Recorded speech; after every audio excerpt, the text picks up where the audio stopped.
Everyone, welcome to the channel. I am Simran Sahni और आज मैं आपको पढ़ाऊंगी फ्लेमिंगो बुक का चैप्टर 4 द रैट ट्रैप। तो ये जो चैप्टर है ये बुक में बहुत ज्यादा लेंथी गिवन है and exam point of view से कॉम्पिटेंसी लेवल क्वेश्चन इसी चैप्टर में से आते हैं। तो चैप्टर का नाम समझते हैं पहले। चैप्टर का नाम है the rat trap. Rat trap क्या होता है? चूहे का पिंजरा जो हम अपने घरों में लगाते हैं चूहे को पकड़ने के लिए। ठीक है, अब यहाँ पे हम उस चूहे के और चूहे के पिंजरे की बात नहीं करने वाले। यहाँ पे हम बात करेंगे एक गरीब इंसान की। एक बहुत ही बेचारा सा आदमी था, इधर उधर सड़कों पे घूमता रहता था। उसके दिमाग में एक बार आइडिया आता है कि ये जो पूरी दुनिया है ना, हमारा जो वर्ल्ड है वो भी क्या है, वो एक रैट ट्रैप ही है। यानी कि हम लोग भी तो पीछे पड़े रहते हैं, कभी जॉब चाहिए, कभी पैसा चाहिए, कभी कुछ चाहिए, कभी कुछ चाहिए। जैसा चूहा लालच के मारे उस पिंजरे के अंदर आ जाता है ना चीज के पीछे, ऐसी पूरी दुनिया भी एक लालच का अलग अलग चीजें हमें दिखाती है और हम इस रैट ट्रैप में फंस के रह जाते हैं। हम अपने इस पूरे चैप्टर को, क्योंकि मैंने आपको कहा चैप्टर बहुत लेंथी है, तो मैंने हैंड रिटन नोट्स में सिर्फ 9 पेजेस की स्लाइड बनाई है आपके लिए। ठीक है, और ये 9 पेजेस पे जो जो लिखा है वहां से क्वेश्चन आने वाला है। तो एक कॉपी लेकर आओ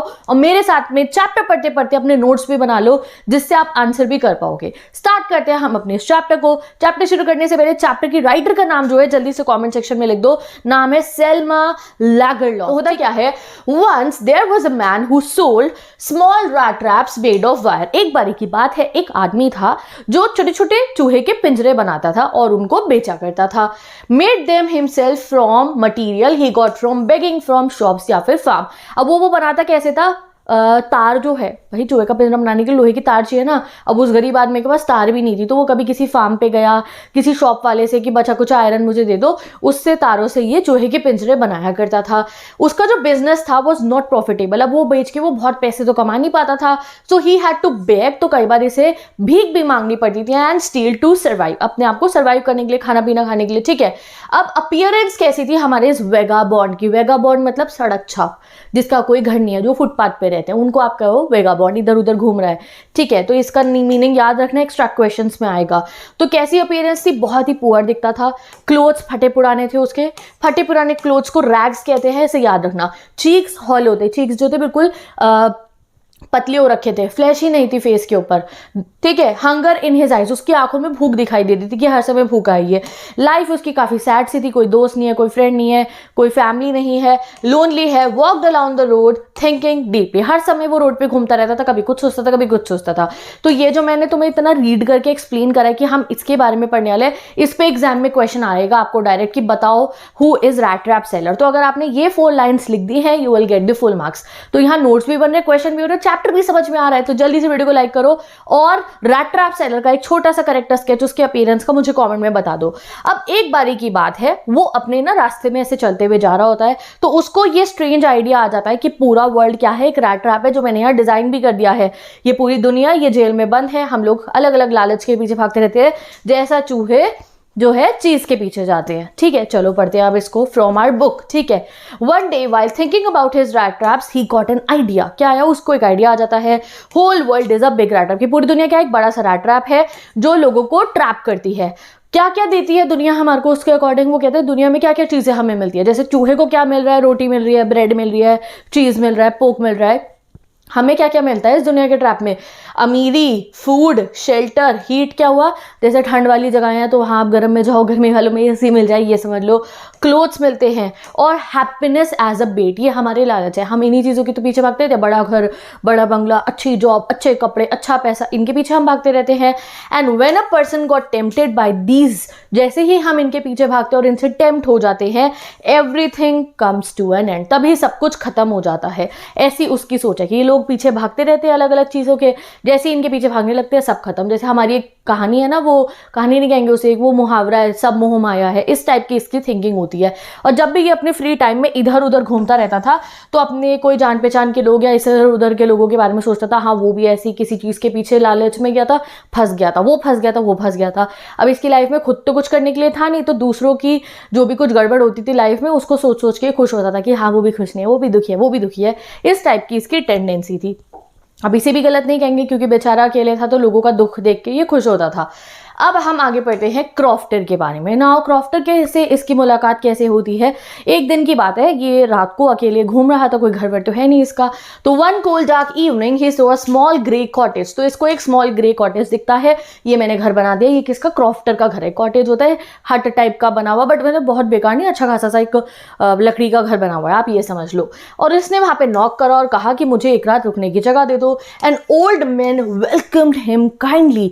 और आज क्या हुआ, कभी भी अगर ये किसी के घर पे कहता था मुझे रात रुकने की जगह दे दो, अब रात रुकने की जगह इसलिए चाहिए क्योंकि स्वीडन में बहुत ठंड होती है, आप बाहर रुकोगे तो आप ठंड से ही मर जाओगे, तो जगह दे दो मुझे कि मैं रात को वहां पे सो जाऊं। काफी लोगों से ये पूछा करता था, हमेशा लोग उसको सार फेसेस, बुक में लिखा है सार फेसेस मतलब अजीब सी शक्ल बना के भगा देते थे कि चलो हम क्यों तुम्हें अपने घर में रुकाए। बट आज क्रॉफ्टर ने क्या करा, ये जो ओल्ड अंकल थे उन्होंने अपने घर के अंदर बुला लिया इसको। ही वॉज वेरी सरप्राइज, कैसे कैसे किसी ने मुझे permission they the. He was alone, वो बिल्कुल अकेले थे बूढ़े अंकल, उनकी वाइफ नहीं थी, उनके बच्चे नहीं थे। तभी मैंने आपको कहा चैप्टर की थीम है लोनलीनेस, इन पे क्वेश्चंस आएंगे आपके, ठीक है। And he was happy to get a company, वो खुश हुआ कि चल कोई तो आया मेरे पास, चाहे वो सड़क छाप आदमी है, बट ही वॉज रेडी कि ठीक है इसके साथ बैठ के बातें कर लूंगा। He gave him porridge and tobacco to smoke, और साथ ही के साथ उन्होंने उसके लिए पॉरेज यानी कि दलिया बनाया और टोबैको जो है और उसको कट करा, और पाइप होता है ना उसमें स्मोक करने के लिए, दोनों बैठ के स्मोक करना शुरू कर देते हैं। तो काफ़ी अच्छी मेहमान नवाजी करी। उसके बाद उन्होंने उनके साथ गेम खेला, कार्ड का गेम जिसको मेजोलिस लिखा, हमें नहीं पता कौन सा गेम होता है ये, तो काफ़ी फन कर रहे थे वो दोनों साथ में बैठ के। उन्होंने अच्छे से मेहमान नवाजी करी हमारे रैट रैप सेलर की। किसने, ओल्ड क्रॉफ्टर ने। Now the old man told him that he worked at Ramsjo iron works as a crofter. अब जब बातें इतनी हो ही रही थी तो उसने बहुत भरोसा करा उस बूढ़े आदमी ने हमारे रैट रैप सेलर के ऊपर, और अपनी लाइफ के बारे में बताने लगा कि जब मैं जवान था तो मैं रैम्सजो आयरन वर्क्स पे, रैम्सजो आयरन वर्क्स क्या है, ये आयरन मिल है जहाँ लोहा बनता है ना, वहां पे मैं काम करा करता था जब मैं जवान था, क्रॉफ्टर था मैं वहां पे, ठीक है। अब जब ये बहुत बूढ़ा हो चुका है तो अब ये वो काम तो कर नहीं सकता है, तो अब इसने गाय पाल रखी है, और इसकी गाय काफी अलग सी है, काफी ज्यादा अच्छा दूध देती है। और पिछले महीने ये बताता है कि मैंने उस गाय का दूध बेच के 30 करोनर्स कमाए हैं। His cow supported him, gave him milk daily, and last month he got 30 kronor from creamery. Creamery मतलब डेयरी के बिजनेस से उसने 30 करोनर कमाए हैं। नाउ व्हाट इज करोनर, जैसे हमारी करेंसी रुपीज है, इनकी करेंसी करोनर, तो काफी अच्छा अमाउंट है ये 30 करोनर। अब जैसे ही 30 करोड़ बनता है तो ट्रैम्प जो है हमारा रैट रैप सेलर जो है वो ऐसी शक्ल बनाते हैं, उसे यकीन था नहीं, तो गाय का दूध बेच के इतने पैसे कमा लिए। तो ओल्ड क्रॉफ्टर को समझ में आ जाता है कि इसे यकीन नहीं हो रहा, तो वो कहता है रुक आई विल शो यू। तो वो खड़ा होता है अपनी सीट से जहाँ पे वो बैठा हुआ था और एक विंडो के पास जाता है। वहाँ विंडो में उसने लटका रखा होता है एक पाउच लेदर का। वो उस पाउच को उतार के उसमें से 3 बिल्स निकालता है, बिल्स मतलब होता है नोट, निकालता है 10-10 करोड़ के, और दिखा देता है ट्रैम्प को कि देखो कमाई है मैंने, और वापस उसको वहाँ पे टांग देता है। तो वो इतना उसके ऊपर कॉन्फिडेंस में आ गया था, इतना उस पर ट्रस्ट कर रहा था कि अपनी कमाई, अपने जमा करे हुए पैसे भी जैसे लोग लॉकर में छुपा के रखते हैं, वो उसको दिखा रहा है अपने घर आया मेरे को। बस कुछ नहीं होता, रात होती है, वो दोनों सो जाते हैं। अब नेक्स्ट मॉर्निंग क्या होता है, क्रॉफ्टर उठता है और अपनी गाय का दूध निकालने के लिए वो जा रहा होता है। तो ट्रैम्प भी सोचता है, हमारा ट्रैम्प मैं किसे कह रही हूँ, इसी रैट रैप सेलर को कह रही हूँ, भी सोचता है भाई जब घर का मालिक उठ गया तो मैं क्यों सोता रहूँ। ये भी उठ के उसके साथ बाहर निकल जाता है, बाय करता है उसको कि ठीक है थैंक यू, और जो है क्रॉफ्टर अपने घर का ताला मारता है। क्रॉफ्टर अपने रास्ते, ट्रैम्प अपने रास्ते, ठीक है। अब आधे घंटे बीते होते हैं कि तभी क्या होता है, हाफ एन आवर लेटर जो हमारा ट्रैम्प है वो रिटर्न करता है सीक्रेटली, चुपके से आता है क्रॉफ्टर के घर पे, और क्रॉफ्टर के घर का दरवाजा नॉक नहीं करता है, ऊपर चढ़ता है उसी विंडो पे जहाँ पे वो लेदर पाउच टंगा था, विंडो तोड़ के वो पैसे चुरा के अपनी जेब में रख के वहां से भाग जाता है। क्या करा उसने, चोरी कर ली उसने, उसको लगा कि क्या है इसको पास इतने सारे पैसे मैं चुरा लेता हूँ। अब चोरी करके ये क्या करता है, ये ना पब्लिक हाईवे नहीं लेता है क्योंकि वहाँ पे पुलिस होती है, चेकिंग हो सकती थी कि इस गरीब आदमी पे इतने पैसे कहाँ से आ गए। तो वो क्या करता है, वो डार्क फॉरेस्ट था वहाँ पे जो है उसका रास्ता ले लेता है कि फॉरेस्ट में से निकल के मैं दूसरी तरफ से निकल जाऊँगा जिससे कोई मुझे पकड़े ना। अब जैसे ही वो फॉरेस्ट में जाता है क्या होता है, स्टार्टिंग में तो आधे घंटे जब दोपहर का टाइम था फॉरेस्ट बिल्कुल क्लियर था, कोई दिक्कत फॉरेस्ट में नहीं होती, and he was very proud of himself कि वाह मैंने तो बढ़िया चोरी कर दिया है। But forest was began confusing later on, धीरे धीरे वो फॉरेस्ट कंफ्यूजिंग होने लगता है, पाथ्स ट्विस्टेड स्ट्रांगली, गोल गोल गोल गोल रास्ते घूमने शुरू हो जाते हैं। He kept walking but can not escape. क्या हुआ, वो एक जगह से घूम के दूसरी जगह पे आता है, जैसे वो हॉरर मूवीज में दिखाते हैं ना, आप जहाँ से घूमो वहीं वापस आ गए, ऐसा होना हमारे ट्रैम्प के साथ शुरू हो जाता है। And suddenly he remembered the rat trap, और तभी उसे याद आती है अपनी ही फिलोसफी, और वो कहता है भाई मैं तो फंस गया, वो पैसे थे वो जैसे चूहे को लालच मिलता है ना चीज़, वो मेरा लालच था और मैंने उनको चुराते ही मैं उसमें फंस चुका हूँ। अब ये पूरा का पूरा जो फॉरेस्ट है ये क्या है, ये मेरे लिए जेल बन गया, इस फॉरेस्ट के पेड़ पत्ते अब ये मुझे सजा दे रहे हैं, अब इसी प्रिजन में मैं मर जाऊंगा। क्या क्या था, ये दिसंबर का महीना चल रहा था, 2 दिन बाद क्रिसमस भी था, बहुत ज़्यादा ठंड हो रही थी एंड अब इसकी बॉडी में हालत भी नहीं बची थी कि और चल पाए। तो ये हार के कि भाई ठीक है अब तो मर ही जाऊंगा मैं ठंड से यहाँ पे, क्योंकि मैंने चोरी करी, मुझे सजा मिल गई। तो ये ज़मीन पे लेट जाता है because he was very tired. अब जैसे ही ये ज़मीन पे अपना सर रखता है तो इसे बहुत ज़ोर ज़ोर की क्या आवाज़ें आती हैं, इसको बहुत ज़ोर ज़ोर की हैमर साउंड आते हैं। मैंने इसे रीड नहीं करा, आप रीड कर सकते हो जो मैंने समझाया है। क्या हथौड़े बजने की आवाज़ आती है।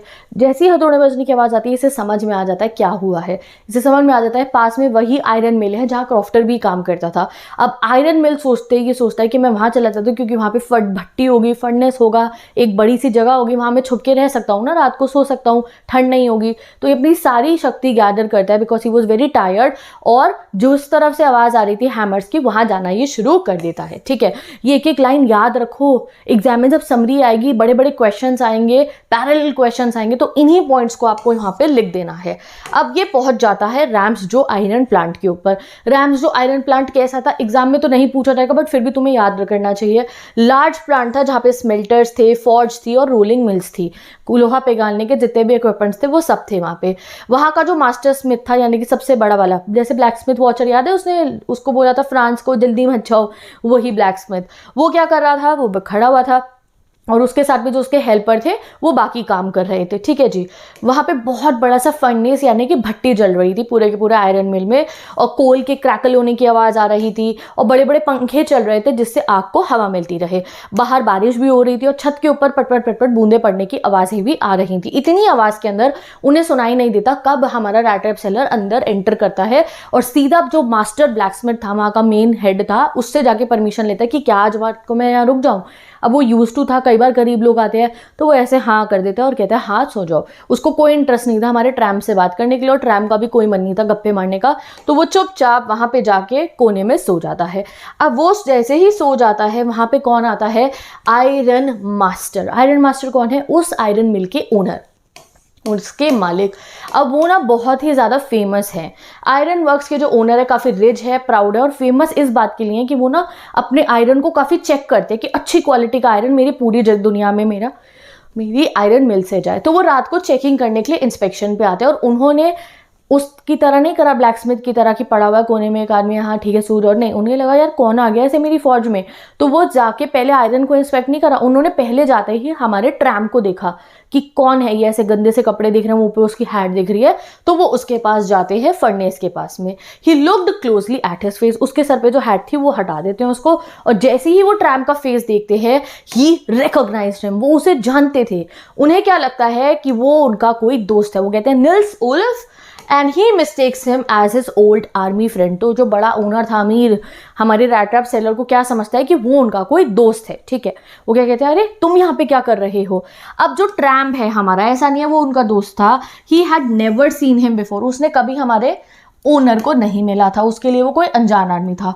But he did not correct him hoping to get some money, but ये सोचता है कि यार इतना अमीर आदमी मुझे अपना दोस्त समझ रहा है तो मैं क्यों ही मना करूँ, क्या पता मुझे कुछ पैसे दे दे। But iron master invited him home, but iron master क्या कहते हैं, अरे तुम यहाँ पे क्या कर रहे हो, तुम्हारे साथ क्या हो गया तुम्हारी लाइफ में, तो ये क्या तुम ऐसी हालत में कैसे बैठे हो, ऐसे करके कहते हैं। तो ये क्या कहता है, मना नहीं करता उनको कि मैं उनका आपका दोस्त नहीं। कहता है हाँ things have gone down hill with me, हाँ मेरे साथ काफ़ी कुछ बुरी चीज़ें हुई तो अब तो मेरी हालत ऐसी है कि मतलब मैं ऐसे सड़क पर रहता हूँ। तो अब आयरन मास्टर क्या कहते हैं कि नहीं नहीं तुम चलो चलो मेरे साथ, तुम्हें ना आर्मी की जॉब नहीं छोड़नी चाहिए थी, मैं अगर उस समय आर्मी में होती तो मैं कभी तुम्हें जॉब छोड़ने नहीं देता, तुम्हारी ऐसी हालत कभी भी नहीं होती। अब एक काम करो, अपना सामान उठाओ, चलो मेरे साथ घर पे चलो, हम घर पे जाके क्रिसमस है वैसे भी डिनर करेंगे कल आराम से, एंड प्लीज़ मेरे साथ मेरे घर चलो। अब भाई इसको पैसे की लालच में इसने ये नहीं कहा कि मैं आपका दोस्त नहीं हूँ, बट ऑब्वियसली इसे वहाँ नहीं जाना था आयरन मास्टर के घर पे, क्योंकि वहाँ तो फंस ही जाएगा नहीं, ऊपर से चोरी करके और लाया था ये पैसे। तो ये कहते हैं नहीं नहीं मैं नहीं जाऊँगा, मैं नहीं जाऊँगा। अब आयरन मास्टर को क्या लगता है, iron master assumed he is embarrassed of his clothes, उन्हें लगता है कि ये जो मेरा दोस्त है ना इसने अच्छे कपड़े नहीं पहन रखे इसलिए शर्मा रहा है, दोस्त ने अच्छे कपड़े नहीं पहन रखे ना इसलिए शर्मा रहे। तो वो कहते हैं अरे मेरा कोई बहुत बड़ा घर नहीं है जो तुम शर्मा रहे हो मेरे घर में आने में, मेरी वाइफ की भी डेथ हो चुकी है, बच्चे दोनों बाहर पढ़ने गए हैं, जो मेरे लड़के, सिर्फ मेरी बड़ी बेटी एडला मेरे साथ है, और हम तो सोच रहे थे कि क्रिसमस पे हमारे साथ कोई नहीं है तो she will be also happy कि तुम आ जाओ। बट ट्रैम्प फिर से मना कर देता है और अब आयरन मास्टर गिव अप कर देते कि ठीक है भाई मेरा दोस्त तो मान नहीं रहा, और वो वापस जाते हैं फोर्ट से। जब वो वापस जा रहे होते हैं तो वो जो ब्लैकस्मिथ था ना, मास्टर ब्लैकस्मिथ, उसका नाम है जर्न स्टॉर्म, उसको कहते हैं चलो ठीक है मेरे दोस्त का ध्यान रखना, ये तुम्हारे साथ ही रहेंगे। बट जाते जाते हंस रहे होते हैं तो वो ब्लैकस्मिथ समझ जाता है कि अभी कुछ बाकी है, दाल में कुछ काला है। ठीक है, अब क्या होता है, कुछ देर बीतती ही है कि बाहर आ जाता है कैरेज, घोड़ा गाड़ी आ जाती है, पुराने ज़माने का चैप्टर है। उसमें से एक वैले होता है और उसमें से एक लड़की निकल के आती है। वो लड़की कौन थी? एडला विलियमसन, हमारी फोर्थ मेन कैरेक्टर। ठीक है, ये कौन थी? ये आयरन मास्टर की बेटी थी। इसको बुक में बता रखा है कि ये बहुत सुंदर नहीं थी बट काफ़ी मॉडेस्ट सी थी, अच्छी काइंड दिखती थी। ये आती है वैले के साथ, वैले के पास इतना बड़ा सा फर कोट होता है और ये जाती है सीधा हमारे ट्रैम्प के पास, यानी कि रैट रैप सर के पास। ये भी उसके सर के ऊपर से उसकी हैट उठाती है तो वो एकदम से उठ जाता है। क्यों? क्योंकि वो चौकन्ना हो गया सोता है, क्योंकि फुटपाथ पे या इधर उधर वो कहीं भी सोता है या कहीं रास्ते में कभी वो सोता है तो डर होते हैं बहुत सारे, तो इसलिए जैसे ही उसके ऊपर से हैट हटती है वो ऐसे उठ जाता है अलार्म होके। तो वो जो है एडला बताती है कि मेरे पापा ने मुझे बताया कि आप जो है हमारे घर नहीं आ रही हो क्रिसमस के लिए, प्लीज़ आप हमारे साथ हमारे घर चलो। ठीक है, अब वो जो एडला है वो काफ़ी समझदार लड़की है। वो हमारे इस रैट ट्रैप सेलर को ना देख के समझ जाती है कि इसने ना, इसके मन में कुछ डर दिखाई दे रहा है, या तो मेरे इस पापा के फ्रेंड ने कोई चोरी करी है या ये जेल से भाग के आए हैं, इसीलिए ये हमारे घर जाने को मना करे। तो एडला उन्हें कहती है, रैट ट्रैप सेलर को, कि जैसे आप हमारे घर जा रहे हो वैसे ही फ्री है कि आप अपने रास्ते वापस जा सकते हो। मतलब उनको वो कहती है कि ऐसा नहीं कि हम तुम्हें जेल वेल में डलवा देंगे, आप अपनी मर्जी से आओ और अपनी मर्जी से जब मर्जी जा सकते हो। अब एडला इतने प्यार से बुलाती है दैट हमारा जो ट्रैम्प है ना वो उसे ना मतलब रिफ्यूज़ नहीं कर पाता है। Tramp agreed to go with him. पापा की बात नहीं माना था वो, बट बेटी की बात मान जाता है क्योंकि एडला बहुत काइंडली बोलती है। Now while going to the manor house, अब क्या होता है, वो बाहर निकलते हैं वहाँ से, वो गाड़ी के अंदर बैठते हैं। वो वहाँ के सारे जो रायन वाली फौज के सारे लोग थे हैरान होकर देख रहे हैं कि अब भिखारी से कोई अपने साथ लेके जा रही है। ठीक है, तो वो काफ़ी कंफ्यूज होते हैं। वो जो वहाँ का वैले था वो उसको फर कोट पहना देता है और वो गाड़ी में बैठ के, जो घोड़ा गाड़ी थी, कैरेज थी, उसमें बैठ के वो मेनर होता है, बहुत बड़ा बंगला, वहाँ जा रहे होते हैं। अब जब वो मेनर हाउस जा रहा होता है तो उसको ईविल फोरबिडिंग आ रही होती है। जब कोई गलत काम होने वाला होता है तो उससे पहले मन घबरा जाता है ना, इसका मन घबरा जाता है कि मैंने क्या करा, मैंने क्यों उस क्रॉफ्टर के पैसे चुराए और मैंने क्यों इनको नहीं बोला कि मैं इनका दोस्त नहीं हूँ। अब तो मैं ट्रैप के अंदर और फंसे जा रहा हूँ। इसे लग रहा था कि ये रैट ट्रैप में और फंस रहा है। तो कुछ नहीं होता। अब रात को वो घर पहुंचते हैं तो रात को तो कोई बातचीत नहीं होती, सब लोग अपने रूम में जाके सो जाते हैं। Now next day was the Christmas eve. Christmas eve मतलब हो गया 24 दिसंबर। क्रिसमस से एक दिन पहले का दिन था। सुबह सुबह की बात है, अभी ट्रैम्प तो था नहीं, ड्राइंग रूम का इनका होता है। हमें सीन बताते हैं मेनर हाउस का। एडला और उसके पापा बैठे होते हैं। एडला काम कर रही होती है, ब्रेकफास्ट बना रही होती है और उसके फादर बैठ के डिस्कस कर रहे होते हैं कि मैं अब अपने दोस्त को ऐसे नहीं रहने दूंगा। He promise to help him financially. कहते हैं इसको कोई बिजनेस ऑन कराऊंगा, ये नहीं कि ये सड़क पर रैट ट्रैप बेचता रहे। अब एडला अपने फादर को कहते हैं कि पापा मुझे बिल्कुल भी उनको देख करना ऐसे नहीं लगा कि उनका एजुकेशन से कोई नाता रहा होगा या आपके दोस्त ही आर्मी के हैं, आपको पक्का यकीन है ना। तो मिस्टर विलियमसन जो हमारे एडला के फादर है वो कहते हैं अरे तुम चिंता मत करो, उसके कपड़ों पे मत जाओ, अभी वो नहा धो के जब आएगा ना तब तुम देखना मेरा दोस्त जो है कितना एजुकेटेड वेल अच्छा आर्मी का इंसान है। तो उन्हें बिल्कुल लग रहा है कि वो उनका दोस्त है, बट एडला को समझ में आ रहा था कि ये शायद मेरे पापा के दोस्त ना हो। तभी क्या होता है, पेडलर आ जाता है। पेडलर कौन हुआ? पेडलर हमारे उसी रैट ट्रैप सेलर को बोला गया है। वो आ जाता है। वैले ने उसे नहला दिया था, शेव कर दी थी, बाल काट दिए थे और उसे नया सूट दे दिया था हमारे आयरन मास्टर का पहनने को। अब रात के अंधेरे में तो आयरन मास्टर कंफ्यूज हो गए थे कि उनका दोस्त है वो, बट जैसे ही वो सुबह सुबह हमारे इस पेडलर को देखते हैं, iron master realised his mistake. Iron master को अपनी गलती समझ में आ जाती है। तो वो कहते हैं व्हाट डज दिस मीन, गुस्से में कहते हैं ये क्या किया तुमने। ठीक है, तो अब क्या करेगा वो जो हमारा स्ट्रेंजर है यानी कि हमारा रैट ट्रैप सेलर है, वो कहता है मेरी गलती नहीं है, मैंने आपको कुछ नहीं कहा था, मैंने तो यही कहा था ना कि मैं पुअर ट्रेडर हूँ, मैं तो खाली रैट ट्रैप बेचने वाला हूँ, अभी भी कुछ नहीं बिगड़ा है, मैं जो कपड़े हैं इन्हें भी वापस कर देता हूँ आपको और मैं अपने घर चला जाता हूँ। तो रैट ट्रैप सेलर की ये बात सुन के आयरन मास्टर कहते अच्छा ऐसे कैसे, तुम यहाँ से चले जाओगे, तुमने झूठ तो बोला ही था ना, मना तो नहीं किया था तुमने कि तुम मेरे दोस्त नहीं हो। तुम जो है अभी बताता हूँ मैं तुम्हारे को, शेरिफ को ही बताना अब कि तुमने क्या करा है और क्या नहीं करा है। शेरिफ मतलब पुलिस को बुलाने की धमकी देते हैं।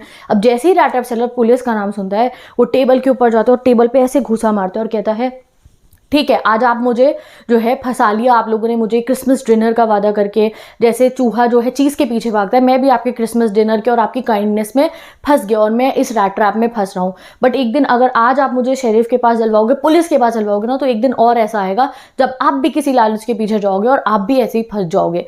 अब उस गरीब इंसान की ऐसी फिलॉसफी देख के, रैट ट्रैप सेलर की इतनी बड़ी बड़ी बातें सुन के कि आज मैं फंस गया हूँ रैट ट्रैप में, कल को आप फंसोगे, आयरन मास्टर को हंसी आ जाती है और कहते हैं कहा तो तुमने बिल्कुल सही, तो चलो एक काम करते हैं, शेरिफ को अकेला छोड़ देते हैं क्रिसमस में, तुम अपने घर जाओ जल्दी से जल्दी, जहाँ से आए हो वहाँ चले जाओ। तो अब वो उसे माफ़ कर देते हैं कि ठीक है अब मैं पुलिस को नहीं बुलाता हूँ, इसको वापस भेज देते हैं। तो वो भी जो है वापस जा रहा होता है दरवाज़ा खोल के, कौन, रैट ट्रैप सेलर। अब इतने में ही एडला क्या करती है, दरवाजे को बंद कर देती है और अपने पापा को कहती है कि नो, मैं ऐसे यहाँ से नहीं जाने दूंगी। सब लोग बहुत हैरान हो जाते हैं कि क्यों किसी स्ट्रेंजर को अपने घर में रुकाने को ये कह रही है। तो फिर वो अपने फादर को समझाती है, क्या कहती है, आगे पढ़ते हैं, इसको अब हमें ध्यान से देखना है, ठीक है, इसको हमें रीड करना पड़ेगा। As he was about to leave, Edla stopped him and closed the door and she said he could stay for Christmas. वो कहती है नो, हम क्रिसमस पे इसे यहाँ रहने देते हैं, किसको, स्ट्रेंजर को, हमारे पेडलर को। Everywhere he goes he has no home. वो अपने फादर को कहती है जहाँ भी जाते हैं इनके पास तो कोई घर ही नहीं है, एंड इन्हें लोग भगा देते हैं। She wanted him to feel at peace at least one day. कह रही मैं चाहती हूँ, चाहिए मेरे जान पहचान का इंसान नहीं है, बट एक दिन तो ये चैन का जी पाए। She said it was wrong to send away someone invited. वो कहती है हम ही तो इन्हें इन्वाइट करके लाए थे अपने घर पे कि क्रिसमस डिनर करेंगे ये वो, अब हमें नहीं भगा दें तो ये तो अच्छी बात नहीं है ना पापा। और क्रिसमस का तो मतलब ही होता है फ्रेंड बनाना, हेल्प करना लोगों की। तो आयरन मास्टर भी जो है अपनी बेटी की इस बात को मान जाते हैं कि ठीक है चलो तुम कह तो सही रही हो, और ना मन होते हुए भी उसको वो अग्री कर देते हैं। कहते हैं बस अपने इस डिसीजन को बाद में रिग्रेट मत करना। अब कुछ नहीं होता, वो आयरन मास्टर मान जाते हैं कि ठीक है रख लो इसे घर पे, कोई बात नहीं, एक दिन की तो बात है। और पेडलर को जो है एडला अपने हाथ पकड़ती है उसका और कहती है चलो बैठो और खाना खाओ। अब पेडलर खाना खाना शुरू कर देता है, breakfast, but he was very confuse कि ये लड़की ने ऐसा क्यों करा, ये हमें जानती भी नहीं और फिर भी मुझे अपने घर पे रुका रही है। तो ही स्टार्टेड ईटिंग। अब क्रिसमस पूरा का पूरा जो हमारा ये ट्रैम्प है, इवन तो ये इन्हें पता है कि वो इनका दोस्त नहीं है, ये इनके साथ सेलिब्रेट करता है। He slept peacefully whole day. पूरा का पूरा दिन उसका क्रिसमस सेलिब्रेशन क्या था, वो गेस्ट हाउस का जो सोफा था वहाँ पे सोता रहा। दिन का खाना बना, उसे बुलाया गया, दिन में जाके उसने खाना खा लिया। शाम को जो है क्रिसमस ट्री के ऊपर लाइट्स जली, उसे बुलाया गया, उसने वो जाके देख ली। रात को इनका फिश और पॉरेज बना था, वो खाना खाने गए, वो इसने खाना इसी तरीके से उसका क्रिसमस बीता। अब रात को जब क्रिसमस का डिनर कंप्लीट हो जाता है तो एडला क्रिसमस गिफ्ट में हमारे रैट ट्रैप सेलर को कहती है कि मेरे फादर ने कहा है कि ये सूट आप रख सकते हो, हमारी तरफ से गिफ्ट है, वो जो उसने अच्छे से कपड़े पहने थे, और नेक्स्ट क्रिसमस पे भी आप हमारे यहाँ पे आ सकते हो। तो अगले क्रिसमस का भी इन्विटेशन वो उसको दे देती है। अब ऐसे ही उनका क्रिसमस बनता है, क्रिसमस से एक दिन पहले की रात ऐसे ही उनकी अच्छे से सेलिब्रेट हो जाती है। अब होती है अगली सुबह, कौन सा, क्रिसमस का दिन, 25 दिसंबर। दोनों के दोनों एडला और एडला के फादर सुबह सुबह चर्च चले जाते हैं प्रेयर करने के लिए, और रैट ट्रैप सेलर घर पे सो ही रहा होता है। बट जब वो प्रेयर करके चर्च से वापस आ रहे होते हैं, लगभग 11 बजे का टाइम होगा, तो गाड़ी में एडला बहुत ही सैड होकर बैठी होती है और उसके फादर उसे डांट रहे होते हैं, कहते हैं और करो भरोसा अनजान लोगों पे, पता नहीं घर पे कितनी सिल्वर की स्पून अब बची होंगी या नहीं बची होंगी। क्यों ऐसा कहते हैं, वो घर के चांदी के बर्तन बचे होंगे यानी, क्योंकि उन्हें ना वहाँ चर्च में पता चल गया था दैट एक रैट ट्रैप सेलर है जिसने क्या करा है, जिसने जो क्रॉफ्टर है उसके घर से जो है पैसे चुराए हैं 30 करोड़। तो वो बात ना इनके पूरे शहर में फैल गई है कि एक आदमी है गले में रैट ट्रैप लटका के घूमता रहता है, उसने चोरी करे हैं क्रॉफ्टर के पैसे। अब उसी आदमी को इन्होंने घर पे रुकाया था अपने, और किसके कहने पे, एडला के कहने पे। तो एडला के फादर उसे पूरा सुना रहे होते हैं, और वो जैसे ही घर पहुंचते हैं अब चर्च से वापस, तो वो वहाँ पे जो वैले होता है और उनके घर के नौकर होते हैं उनसे पूछते हैं कहाँ है वो ट्रैम्प। तो वो कहते हैं वो तो चला गया। तो वो पूछते हैं कि कुछ चुरा के तो नहीं लेके गया। तो वो कहते हैं नहीं लेके तो कुछ नहीं गया, इनफैक्ट एडला मैडम के लिए गिफ्ट छोड़ के गए हैं। तो he hadn't stolen anything, instead he left a package, या फिर आप कहो गिफ्ट फॉर एडला। तो अब एडला क्या करती है, उस पैकेज को ओपन करती है and she found a small rat trap. उसमें एक छोटा सा चूहे का पिंजरा बन रखा था जो उसने खुद बनाया था, एंड इट ले रिंकल्ड 310 करोनर बिल। और उसके अंदर क्या पड़ा हुआ था, वो 3 करोनर के 10 नोट जो उसने क्रॉफ्टर के घर से चुराए थे उसने उसमें दगा रखे थे, ठीक है। एंड एक लेटर भी था उसके अंदर जिसमें बहुत जैग्ड यानी कि बहुत सड़ी हुई हैंडराइटिंग में लिखा हुआ था, क्योंकि वो रोज तो लिखता नहीं था तो उसने बहुत समय बाद लिखा था। उसने एक लेटर लिखा था एडला के लिए जो मैंने यहाँ लिख दिया है। क्या लेटर था वो, चलो पढ़ते हैं इसको। वो एडला को थैंक यू करता है for treating him like a captain. कहते हैं थैंक यू, मैं कैप्टन नहीं हूँ बट तब भी तुमने मुझे इतने अच्छे से ट्रीट करा। He said he did not want her to be embarrassed by a thief. कहते हैं मैं नहीं चाहता कि तुम क्रिसमस पे एक चोर से एम्बैरेस हो कि तुम्हारे पापा तुम्हें कहे कि तुमने एक चोर को घर में रख लिया है। तो इसलिए वो कहते हैं कि ये जो मनी है ना उस ओल्ड क्रॉफ्टर को वापस कर देना जिसने अपनी खिड़की पे लटका रखा है हम जैसे गरीब लोगों को लालच देने के लिए। And he called himself a rat, और कहते हैं थैंक यू, मैं तो चूहे की तरह रैट ट्रैप में फंस गया था बट तुम्हारी काइंडनेस ने मुझे बचा लिया, ठीक है। लास्ट में वो लिखता है कैप्टन वॉन स्टेल। कौन? वही कैप्टन जिसको समझ के उन्होंने अपने घर पे रुकाया था ना, पापा के दोस्त, उन्हीं के नाम से वो साइन कर देता है। रियल नेम हमें रैट रैप सेल का पता नहीं चलता, वो उन्हीं के नाम से साइन कर देता है। और यही उसका छोटा सा लेटर था। वो एडला को थैंक यू करता है कि तुमने मुझे इस दुनिया के रैट ट्रैप में फंसने से बचा लिया। ठीक है, मैं तो फंस गया था ना, बट तुम्हारी काइंडनेस से मेरे अंदर की काइंडनेस भी बाहर आ गई। मुझे भी चोर बन के नहीं रहना है, ये पैसे उसको वापस कर देना। और यहाँ पे हमारा चैप्टर हो जाता है एंड। ठीक है, तो इस पूरे चैप्टर की थीम यही थी कि अगर हम किसी के साथ काइंडली ट्रीट करेंगे तो मे बी शायद सामने वाले की अच्छाई जो है वो बाहर निकल आए, क्योंकि ये अच्छा इंसान था, ये फंस गया था सिचुएशन की वजह से, बट एडला की काइंडनेस से इसने एक गलत काम करने से ये बच गया। विद दिस ये चैप्टर हमारा कंप्लीट होता है। नोट्स मैंने आपको इसके बनवा दिए हैं। सिंपल क्वेश्चन आएंगे इसके। रैट ट्रैप की फिलॉसफी बताओ, एडला ने क्यों रोका था, उसके फादर ने क्या कहा था, तो वो आप क्वेश्चन आंसर सीरीज से देख सकते हो। आई होप चैप्टर की, इसके बाद आपको चैप्टर की कोई टेंशन नहीं लेनी है। एनसीईआरटी भी मत खोलो तो भी बढ़िया बात है, पूरा चैप्टर आपके दिमाग में फिट हो चुका है। अब बस हमें क्वेश्चन आंसर प्रैक्टिस करते हैं, उसके लिए चैनल को सब्सक्राइब करो, वीडियो को लाइक करो और क्वेश्चन आंसर्स की वीडियो से इंपॉर्टेंट क्वेश्चन पढ़ने शुरू कर दो। Bye bye, best of luck.